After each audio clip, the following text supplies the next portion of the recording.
Sesudah Rasulullah Sallallahu Alaihi Wasallam menerima wahyu yang kedua ini, yang menjelaskan tugas atas dirinya, mulailah beliau secara sembunyi-sembunyi menyeru keluarganya yang tinggal dalam satu rumah dan sahabat-sahabat beliau yang terdekat, seorang demi seorang, agar mereka meninggalkan agama berhala dan hanya menyembah Allah yang Maha Esa.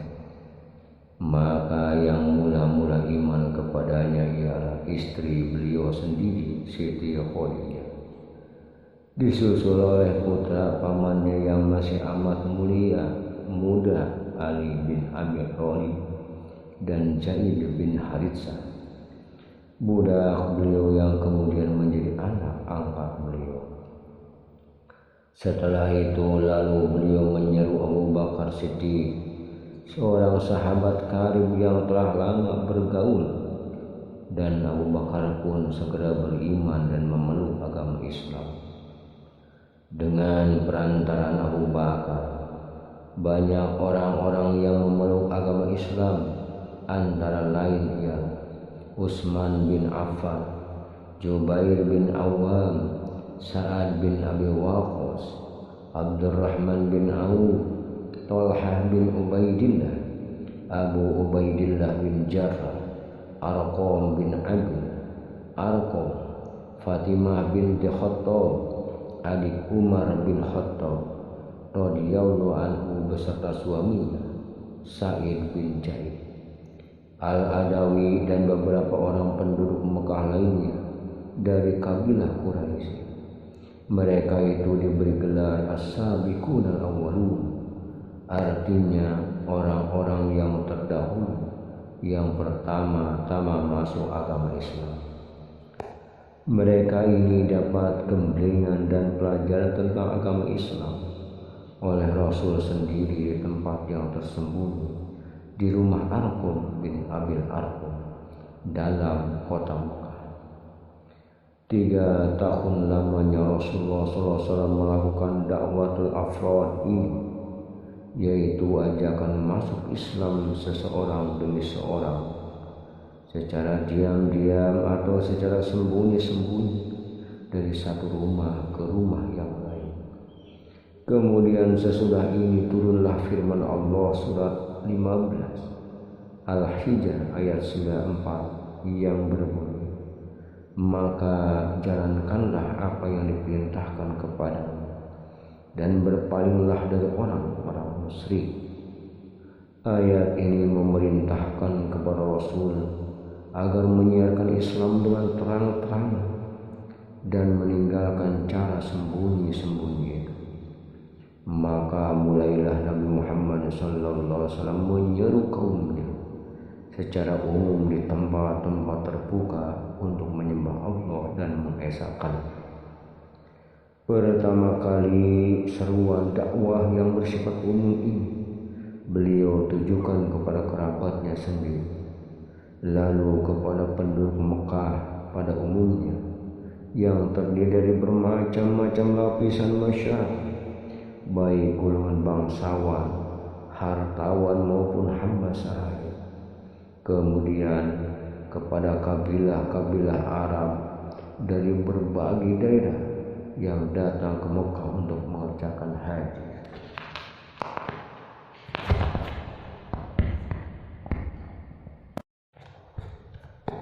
Di saat-saat menghadapi ujian yang sangat berat dan tingkat perjuangan sudah pada puncaknya ini, gangguan dan hinaan, aniaya serta siksaan yang dialami beliau dengan pengikut-pengikut beliau semakin berat. Maka Nabi Muhammad SAW diperintahkan oleh Allah Subhanahu wa Ta'ala menjalani Isra dan Mi'raj dari Mekah ke Baitul Maqdis di Palestina, terus naik ke langit ke-7 dan Sidratul Muntaha. Disitulah beliau menerima perintah langsung dari Allah tentang sholat 5 waktu. Hikmah Allah memerintahkan Isra dan Mi'raj kepada Nabi dalam perjalanan satu malam itu adalah untuk lebih menambah kekuatan iman dan keyakinan beliau sebagai Rasul yang diutus Allah ke tengah-tengah umat manusia untuk membawa risalahnya. Dengan demikian akan bertambahlah kekuatan batin sewaktu menerima cobaan dan musibah, serta siksaan yang bagaimanapun juga besar, dalam memperjuangkan cita-cita luhur, mengajak seluruh umat manusia kepada agama Islam. Peristiwa Isra dan Mi'raj ini terjadi pada tanggal malam 27 Rajab tahun ke-11 sesudah beliau diangkat menjadi Rasul. Kejadian Isra Mi'raj ini di samping memberikan kekuatan batin kepada Nabi Muhammad SAW dalam perjuangan menegakkan agama Allah, juga menjadi ujian bagi kaum muslimin sendiri. Apakah mereka beriman dan percaya kepada kejadian yang mentakjubkan dan di luar akal manusia, yaitu perjalanan yang beratus-ratus mil serta menembus 7 lapis langit dan hanya ditempuh dalam satu malam saja. Pada waktu musim haji tiba, datanglah ke Mekah kabilah-kabilah Arab dari segala penjuru tanah Arab. Di antara mereka itu jamaah Khazraj dan dari Yasrib. Sebagaimana biasanya setiap musim haji, Nabi Muhammad menyampaikan seruan Islam kepada kabilah-kabilah yang sedang melakukan haji. Kali ini beliau menjumpai orang-orang Khazraj.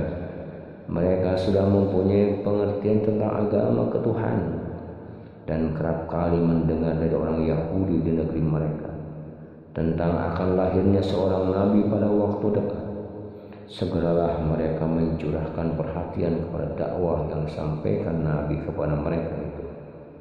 Pada waktu itu juga mereka langsung beriman setelah mereka yakin bahwa Muhammad itu nabi yang dinanti-nantikan. Peristiwa ini merupakan titik terang bagi perjalanan risalah Muhammad SAW. Orang Khazraj yang masuk Islam itu tidak lebih dari 6 orang, tapi mereka lah yang membuka lembaran baru sejarah perjuangan Nabi Muhammad SAW. Setibanya mereka di Yasrib dari Mekah, mulailah mereka menyiarkan kepada kaum kerabat mereka tentang kebangkitan Nabi akhir zaman Muhammad SAW yang berada di Mekah. Berkat kegiatan mereka, hampir setiap rumah di Madinah sudah mendengar dan membicarakan tentang Nabi Muhammad SAW. Pada tahun ke-12 sesudah kenabian, datanglah ke Mekah di musim haji 12 orang laki-laki dan seorang wanita penduduk Yasrib. Mereka menemui Rasulullah secara rahasia di Aqabah. Di tempat inilah mereka mengadakan baiat atau perjanjian atas dasar Islam dengan Nabi, bahwa mereka tidak akan mempersekutukan Allah, tidak akan mencuri, berzina, membunuh anak-anak, fitnah, memfitnah, dan tidak akan mendurhakai Muhammad SAW. Perjanjian ini dalam sejarah dinamakan Baiatul Aqabatil Ula, perjanjian Aqabah yang pertama, karena dilangsungkan di Aqabah untuk pertama kalinya. Dinamakan pula Baiatun Nisa, yaitu perjanjian wanita, karena dalam baiat itu ikut seorang wanita bernama Afra binti Abid bin Sa'id Labah. Sesudah selesai pembaiatan ini, Rasulullah mengirim Mushab bin Umair bersama mereka ke Yasrib untuk mengajarkan Al-Quran dan agama Islam. Maka agama Islam pun tersebar ke setiap rumah dan keluarga penduduk Yasrib, kecuali beberapa keluarga kecil orang Aus. Pada tahun ke-13 dari kenabian, berangkatlah serombongan kaum muslimin dari Yasrib ke Mekah untuk mengerjakan haji. Orang-orang Islam itu mengundang Rasul agar mengadakan pertemuan dengan mereka di Aqabah pada hari tasyrik. Sesudah selesai melakukan upacara haji, keluarlah orang-orang Islam dari perkemahan mereka menuju Aqabah secara sembunyi-sembunyi pada waktu tengah malam. Di tempat itulah mereka berkumpul menunggu Nabi. Jumlah mereka 73 orang laki-laki dan 2 orang wanita. Rasulullah pun datang didampingi oleh Abbas, paman beliau, yang di masa itu masih belum menganut agama Islam. Tatkala Nabi Muhammad SAW melihat tanda-tanda baik pada perkembangan Islam di Yasrib itu, disuruhnya lah para sahabat-sahabat yang berpindah ke sana. Berkata Rasul kepada sahabat-sahabatnya itu, sesungguhnya Allah Azza wa Jalla telah menjadikan orang-orang Yasrib sebagai saudara-saudara bagimu, dan negeri itu sebagai tempat yang aman bagimu. Orang-orang Quraisy sangat kaget setelah mengetahui perkembangan Islam di Yasrib itu. Mereka merasa khawatir jika Nabi Muhammad SAW berkuasa di Yasrib itu. Maka bersidanglah pemuka-pemuka Quraisy di Darun Nadwa untuk merencanakan tindakan apakah yang akan diambil terhadap Nabi. Akhirnya mereka memutuskan bahwa Nabi Muhammad harus dibunuh. Untuk melaksanakan pembunuhan ini, setiap suku Quraisy mengirimkan seorang pemuda pilihan. Dengan demikian, bila mana Nabi Muhammad SAW berhasil dibunuh, keluarganya tidak akan mampu menuntut bela kepada seluruh suku. Rencana keji kaum Quraisy itu telah diketahui oleh Nabi Muhammad SAW, dan beliau diperintahkan oleh Allah Subhanahu wa Ta'ala agar segera pindah ke Yasrib. Hal ini beliau beritahukan kepada sahabatnya Abu Bakar. Abu Bakar minta kepada Nabi supaya diizinkan menemani beliau dalam perjalanan yang bersejarah. Nabi setuju. Lalu Abu Bakar menyediakan persiapan untuk perjalanan ini.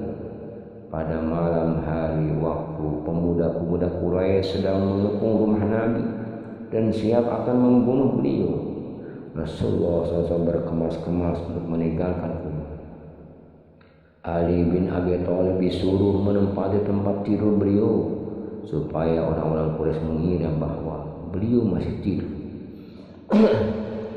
Kepada Ali diperintahkan juga supaya mengembalikan barang-barang yang dititipkan kepada beliau kepada pemiliknya masing-masing. Kemudian dengan diam-diam beliau keluar dari rumah. Dilihatnya pemuda-pemuda yang mengepung rumah beliau sedang tertidur, tak sadarkan diri. Alangkah kejinya muka, kata Rasulullah SAW seraya meletakkan pasir di atas kepala mereka. Dengan sembunyi-sembunyi beliau pergi menuju rumah Abu Bakar. Kemudian mereka berdua keluar dari pintu kecil di belakang rumah dengan menaiki unta yang sudah disiapkan oleh Abu Bakar, menuju sebuah gua di Bukit Sur sebelah selatan kota Mekah.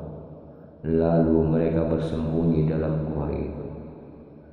Setelah Al-Bojo itu mengetahui bahwa Nabi tidak ada di rumah dan terlepas dari kepungan mereka, maka mereka menjelajahi seluruh kota untuk mencari Nabi, tetapi tidak juga bertemu. Akhirnya mereka sampai juga di Gua Sur, tempat Nabi dan Abu Bakar bersembunyi. Tetapi dengan perlindungan Allah, di muka gua itu terdapat sarang lebah-lebah berlapis-lapis, seolah-olah terjadinya telah lama sebelum Nabi dan Abu Bakar masuk ke dalamnya. Melihat keadaan yang demikian, pemuda Quraisy itu sedikit pun tidak menaruh curiga. Setelah 3 hari lamanya mereka bersembunyi dalam gua itu dan keadaan sudah dirasakan aman, maka Nabi dan Abu Bakar dengan petunjuk jalan Abdullah bin Uraiki barulah meneruskan perjalanan menyusuri pantai Laut Merah, dan Ali bin Abi Thalib menyusul kemudian. Setelah mengarungi padang pasir yang sangat luas dan amat panas, akhirnya pada hari Senin tanggal 8 Rabiul Awal tahun 1 Hijrah, tibalah Nabi Muhammad SAW di Kuba. sebuah tempat kira-kira 10 km jauhnya dari Yasrib. Selama 4 hari beristirahat, Nabi mendirikan sebuah masjid, yaitu Masjid Quba. Inilah masjid yang pertama kali didirikan dalam sejarah Islam. Pada hari Jumat tanggal 12 Rabiul Awal tahun 1 Hijrah, bertepatan dengan tanggal 24 September tahun 622 Masehi, Nabi, Abu Bakar dan Ali bin Thalib memasuki kota Yasrib dengan mendapat sambutan yang hangat, penuh kerinduan dan rasa hormat dari penduduknya. Pada hari itu juga Nabi mengadakan sholat Jumat yang pertama kali dalam sejarah Islam. Dan walaupun berkhutbah di hadapan kaum muslimin, muhajir dan ansor, sejak ini Yasrib berubah namanya menjadi Madinatul Nabi, artinya kota Nabi. Selanjutnya disebut Madinah. Setelah menetap di Madinah, barulah Nabi memulai rencana mengatur siasat dan membentuk masyarakat Islam yang bebas dari ancaman dan tekanan, mempertalikan hubungan kekeluargaan antara Ansor dan Muhajir, mengadakan perjanjian saling membantu antara kaum muslimin dengan orang-orang yang bukan Islam, dan menyusun siasat, ekonomi, sosial, serta dasar-dasar daulah Islam. Dalam usaha membentuk masyarakat Islam di Madinah ini, sekaligus beliau berjuang pula memelihara dan mempertahankan masyarakat Islam yang dibina itu dari golongan dan tongkrongan musuh, baik dari dalam maupun dari luar. Dengan demikian gerak perjuangan Nabi di Madinah itu bersifat dua segi. Pertama, membina masyarakat Islam. Kedua, memelihara dan mempertahankan masyarakat Islam itu. Terbukti kemudian dari Madinah inilah Islam memperoleh kemenangan di seluruh jazirah Arab.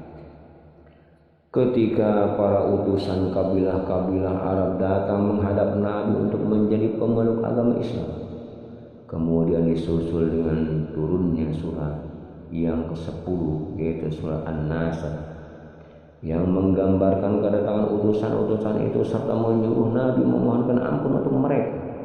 Maka terasalah oleh beliau bahwa tugasnya hampir selesai. Karena mereka merasa bahwa pekerjaannya telah hampir pada akhirnya, beliau berniat untuk melakukan haji wada, yaitu haji perpisahan ke Mekah. Pada tanggal 2 Zulkaidah tahun ke-10 Hijriah, Rasulullah meninggalkan Madinah menuju Mekah dengan kaum muslimin yang ikut menggerakkan haji kira-kira 100.000 orang. Sebelum menyelesaikan upacara haji, Rasulullah SAW mengucapkan sebuah pidato amanat yang bernilai di hadapan kaum muslimin di Bukit Arafah pada tanggal 8 Zulhijjah 10 Hijriah bersamaan dengan 7 Maret 632 Masehi. Setelah selesai mengerjakan ibadah haji, Nabi pun kembali ke Madinah.